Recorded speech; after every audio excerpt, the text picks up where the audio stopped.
একটা যুদ্ধ যা ইতিহাসে না মিলে কেবল কাহিনীতে থাকবে বলেই মনে হয়। কিন্তু ট্রোজান যুদ্ধ কি সত্যিই হয়েছিল? ট্রোজান যুদ্ধের গল্প এসেছে হোমারের ইলিয়াড থেকে। গ্রিক এবং ট্রোজান সেনারা প্রায় 10 বছর ধরে লড়াই করেছিল। সবচেয়ে বিখ্যাত ঘটনা হলো কাঠের ঘোড়া, যা ট্রোজানদের শহরের ভিতর প্রবেশ করতে সাহায্য করেছিল।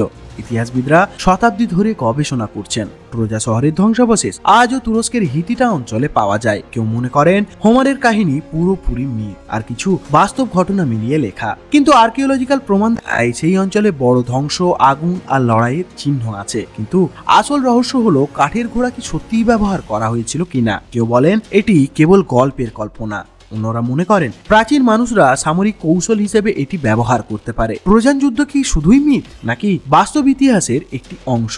যে উত্তর আমরা পাইনি। তাই এই যুদ্ধ আজও ইতিহাস ও কাহিনীর মিলনস্থল হয়ে আছে।